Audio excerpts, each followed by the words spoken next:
I spent 7 years saving for my dream home. I mailed the invitations a month early, set 12 places at the table, and expected family to show up. 2 hours after the party started, every chair was still empty. I didn't chase anyone down. I started changing things instead. The autumn light cast golden patterns across my dining table, a table I had spent 3 hours meticulously setting. 12 place settings of the vintage Lenox china I'd spent years tracking down. 12 crystal glasses caught the afternoon sun, gleaming in the quiet room, but every single chair was empty. On the tabletop, my phone buzzed, the vibration cutting through the silence like an accusation. It was already 4 in the afternoon, 2 hours after my housewarming party was supposed to start. For 7 long years, I had pinched pennies and saved every spare dime to buy this charming little craftsman on the outskirts of the city, tackling the renovations entirely on my own. From day one, my daughter-in-law, Chloe, hadn't shown a shred of interest. My son, Julian, true to form, just seemed passive and completely checked out. I picked up my phone and opened Facebook, half hoping to see a report of a bad accident or a massive traffic jam that might explain the delay. Instead, a brand new photo popped up on the feed. Chloe was beaming at the camera, a trendy high-end bistro downtown visible in the background. Julian sat right next to her, his eyes cast down toward the table, while Chloe's mother raised a glass of champagne. The caption read, "Gorgeous Sunday's afternoon brunch with the family, finally making time for the things that matter most." Not a single mention of my invitation, which I had mailed out a month ago. I felt a sharp, sudden pang in my chest, but I didn't cry. At 60 years old, I've learned that tears never fix a damn thing. I put my phone face down and looked at the untouched appetizers, the roast I'd spent all morning prepping, and the homemade rolls slowly growing cold. There was no room for unnecessary drama in my new home. I walked into the kitchen, grabbed the plastic wrap, and calmly started packing away the food. As I did, my gaze fell on the thick binder on my desk, where I kept my monthly budget and auto pays. Ever since his college days, Julian had taken it for granted that I covered the utilities and maintenance fees for his apartment, since the lease was still officially in my name. I sat down at my desk, logged into my online banking, and deleted the monthly $450 transfer for the first of the month. Bright and early Tuesday morning, I was up to greet the locksmith I had called the night before. I asked him to completely replace the deadbolts on the front door. This is a revenge story script. Rewrite it in simple and natural English. My entire script has to be more than 95% plus human. I hope it stays that way. Julian's still had a master key from when the house was being renovated, which he was supposed to hand back to me over the weekend. Since he hadn't bothered to show up or even call, I decided to handle the matter my own way. The locksmith worked quickly, and 30 minutes later, I was holding 3 shiny, brand new keys. I slipped one into my purse and locked the other 2 inside the small safe in my home office. Around noon, Julian finally called. His voice sounded strained, like he wanted to get the conversation over with as fast as possible. "Hey, Mom. Sorry about Sunday. Chloe got a sudden migraine, so we just had to keep things low-key," he said, his voice completely flat. I knew instantly it was a lie Chloe had fed him. "I saw the pictures at the bistro, Julian," I replied, keeping my voice perfectly calm, free of any accusation. A heavy, suffocating silence stretched over the line. "Chloe just really needed to get out of the house," he mumbled at last. "That's your choice," I said smoothly. "But since you didn't come by to drop off the old house key, I went ahead and had the locks changed today." "The old one won't work anymore." Julian let out an audible gasp. "Why would you do that? Don't you trust me anymore?" he asked, a mix of shock and wounded pride in his voice. "This isn't about trust. It's about setting clear boundaries for this new chapter of my life," I said matter-of-factly. "Furthermore, I've canceled the automatic transfer for your apartment expenses. You two have been married for 3 years now, and you both make good money. It's time you take full responsibility for your own bills." Before he could offer an excuse, I wished him a polite goodbye and hung up. It took exactly 4 days for Chloe to notice the shift in their joint bank account. On Friday evening, as a torrential downpour beat against my freshly washed windows, A furious pounding rattled the front door. I opened it to find Chloe staring back at me livid. Julian stood a step behind her, his jacket collar pulled up high, eyes glued to the porch floor. Without waiting for an invitation, Chloe pushed past me into the foyer. She was clutching her phone, the banking app open to show their balance. "What is the meaning of this, Renee?" she practically shrieked, tossing her wet purse onto my newly refinished entryway table without a second thought. "The auto pay for our building association bounced because of you. We're past due." I closed the front door slowly and turned around, keeping my voice low and controlled. "Please take your bag off the table, Chloe. It's going to leave a water stain." She stared at me in disbelief, but didn't budge. So I picked up the bag myself and set it on the tile floor. "I informed Julian on Tuesday that I was stopping the financial support," I said, looking my son dead in the eye. He shrank back, avoiding my gaze. "You didn't tell her, Julian." He shook his head. Chloe whipped around to face him, her eyes flashing. "You didn't tell me. We budgeted around that $450 this month." She snapped her attention back to me. "You can't just cut us off in the middle of the month. We're family. Besides, we were planning to swing by this Sunday anyway, to see if this place is really as cramped as it looks in the photos." I gave her a faint smile. The house is the perfect size for me, and my financial decisions are mine alone to make. Attempting to regain the upper hand, Chloe marched deeper into my living room. She ran a manicured finger across the surface of my restored cherry wood dining table, her lip curling. "Honestly, this is all way too outdated for a modern woman your age. We were actually planning to help you redecorate. We already found a sectional online that would look a lot better in here.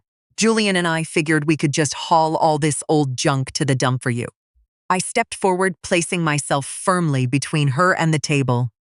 "Chloe, this is my home. I chose, paid for, and carried every single piece of furniture in this room. You are not changing a thing," I said, my voice hardening. Julian cleared his throat nervously. "Mom, Chloe's just trying to help.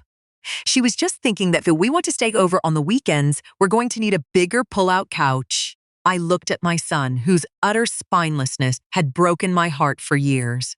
"There won't be any regular sleepovers, Julian. I've turned the spare bedroom into my personal crafting and reading room. There isn't a bed for you there."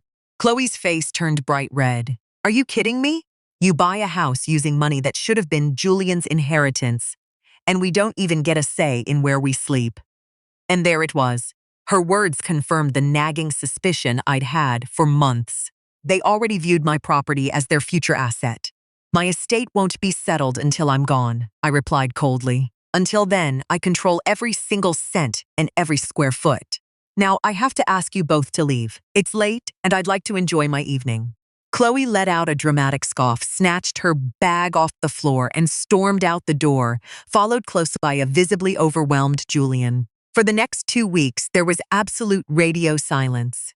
Neither Julian nor Chloe reached out, which gave me the exact peace and quiet I needed to settle into a new routine.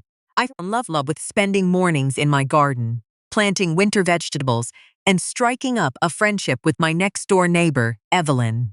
She was a lively widow around my age, and we quickly got into the habit of sharing coffee on the porch and helping each other out with small chores.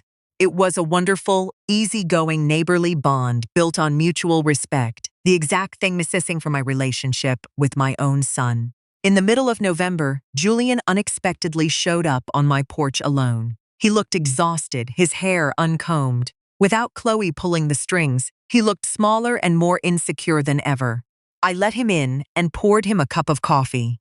We sat at the dining table, which this time was cluttered with my gardening magazines rather than formal china.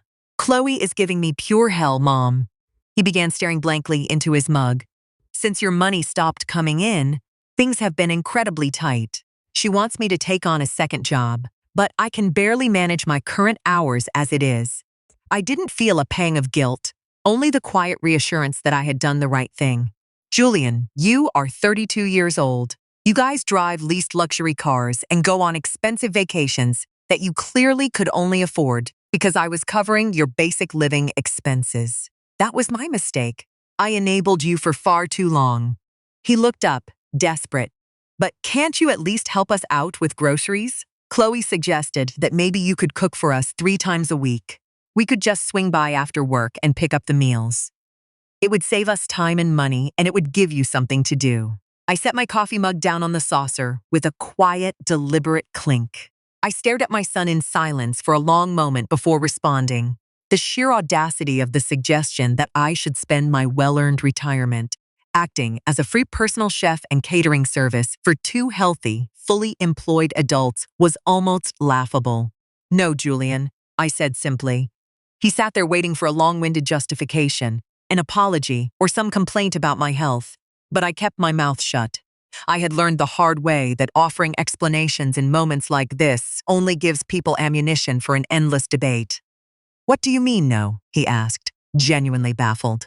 You're home all day anyway. You have to cook for yourself regardless, so making a larger portion shouldn't make a difference. I shook my head. I plan my days around my own schedule now. Some days I don't cook at all. Some days Evelyn and I go out to dinner downtown. I am not tying myself down to a meal prep schedule for another household. You two need to manage your own kitchen. Julian's frustration was boiling over. He had clearly hoped this compromise would get Chloe off his back at home. He stood up and began pacing the room anxiously. You've changed ever since you bought this house, Mom. You've become so selfish. You used to do everything for me. I stayed seated, perfectly composed. You used to be a child, Julian. Now you're a married man. If Chloe needs help around the house, the two of you need to figure out how to split the load, not expect me to carry it for you. Seeing that his emotional guilt trips weren't working, he grabbed his jacket. Without another word or even a goodbye, he marched out the door. I took a deep centering breath, feeling a profound wave of relief wash over me. I had held my ground. A week after Julian's visit, I got a call from my bank. The fraud representative informed that someone had repeatedly attempted to log into my online savings account, the account holding the remaining proceeds from my old house sale and my retirement nest egg. Because the security questions had been answered incorrectly 3 times, the system had locked the account. They heed. I knew instantly who it was. Julian knew my birthday and the name of my first childhood dog. But he didn't know that I had recently updated all my security questions to entirely new prompts. Instead of calling the police or starting a massive family feud over the phone, I drove straight to the bank branch. I had the teller wire my entire life savings to a brand new account at a completely different bank, and that no one in my family had ever done business with. While I was at it, I liquidated the investment account I had set up for Julian's college years a decade ago, which legally remained solely under my name. I had the remaining balance transferred directly into his checking account to sever our financial ties once and for all. When I got home, I typed up a brief formal letter. I stated clearly and factually that any and all power of attorney or account access Julian had ever possessed regarding my finances was revoked effective immediately. I sealed it in an envelope and drove over to drop it into their mailbox myself without ringing the doorbell. On the way back, I stopped by Home Depot and bought heavy-duty security locks for my basement windows. I had no desire to take legal action against my own son, but I wanted to build physical barriers that left absolutely no room for doubt. My home was secure, and my finances were now completely invisible to them. It didn't take long for them to try a different tactic. On a crisp Saturday afternoon, Julian pulled his car up to my driveway. He got out, popped the trunk, and hauled out several heavy cardboard boxes filled with old childhood photo albums and personal mementos that had been sitting in his apartment basement. He carried them to the porch and piled them up by the door. When I opened it, he looked at me with puppy dog eyes. Chloe said we don't have room for my childhood stuff anymore because we have to downsize our stores to save money, he said, his voice trembling slightly. She said if you won't take them, we'll just have to throw them out. Since you have so much extra space in your dream house, she figured you could deal with it. It was a textbook guilt trip, a blatant attempt to make me out to be a heartless, unfeeling mother. I looked at the boxes, then up at him. These are your memories, Julian. If they matter to you, you will find a corner for them in your apartment. If they don't matter enough for you to keep, Then you can drive them to the recycling center yourself. He looked stunned by my lack of emotion. These are pictures of me as a baby. Pictures of Dad. How can you be so cold? I took a step back into the warmth of my foyer. I hold those memories in my mind and in my heart. I don't need cardboard boxes to know who I am or what I felt for your father. You were trying to dump your marital stress and your financial frustrations onto me, Julian. And I am not accepting the package. I quietly closed the door. Through the window, I watched as he angrily loaded the boxes back into his trunk and drove away. December arrived with a biting chill, but my house was warm and cozy. I had a fire crackling in the fireplace and was curled up with a good book when my phone rang. It was Julian. This time his voice didn't carry any anger or resentment, just absolute exhaustion and shame. "Mom, Chloe left me," he whispered. "She told me that a man who can't even stand up to his own mother for financial support doesn't have a future with her." She packed her bags and moved back in with her mom. I didn't feel a smug sense of satisfaction or relief, just a sad, quiet clarity. Chloe had never loved Julian for who he was. She loved the comfortable lifestyle my money had provided. The second that well ran dry, her interest evaporated. "I'm truly sorry to hear that, Julian," I said sincerely. "But maybe this is the wake-up call you need to finally stand on your own 2 feet. Can I come stay with you for a few weeks?" he asked hesitantly. "Just until I can find a cheaper, smaller apartment. I can't afford the rent on this place by myself." I looked around my beautifully arranged crafting room, thinking of the hard-won peace and quiet I had fought desperately for over the last few months. I knew with absolute certainty that if I folded now, Julian would slide right back into his old habits. It's waiting for Mom to solve his problems. "No, Julian, you cannot move in here," I answered firmly. "You are an adult. You need to navigate this crisis on your own. Find a roommate or rent a small studio apartment. I will be here to listen and support you emotionally, but I am not giving you a hiding place to shelter you from reality." It was incredibly tough love, but it was necessary. A full year had passed since that autumn Sunday when I sat alone in front of an empty table. Once again, the afternoon sun streamed through the windows, painting golden patterns across the wood. But today, the energy in the room was entirely different. There were 8 place settings on the table. No grand over-the-top display born out of a desperate need to impress, but a warm, inviting spread for a close circle of friends. Evelyn was there, along with 2 of my dearest friends from my old neighborhood who had never lost touch. And sitting right at the end of the table was Julian. He had moved into a modest little 1-bedroom apartment close to his office. He looked healthier, had lost some weight, and for the first time in years, he seemed fully present and independent. He was laughing, helping Evelyn pour the water, and talking animatedly about a new project he was leading at work. He had finally realized that the boundaries I set weren't a rejection of him. They were an invitation for him to grow up. Our relationship was no longer built on a monthly allowance, but on a foundation of genuine, hard-earned respect. Chloe was completely out of the picture, and with her went the suffocating cloud of never being good enough. I raised my glass and looked around at the faces filling my dining room. These people weren't here out of obligation. They were here because they truly valued my company. I looked around at my home, at the walls I had painted with my own hands, at the garden I loved tending. This was my sanctuary, my pride and joy. Sometimes you have to lock the doors and change the locks just to make sure the right people find their way inside.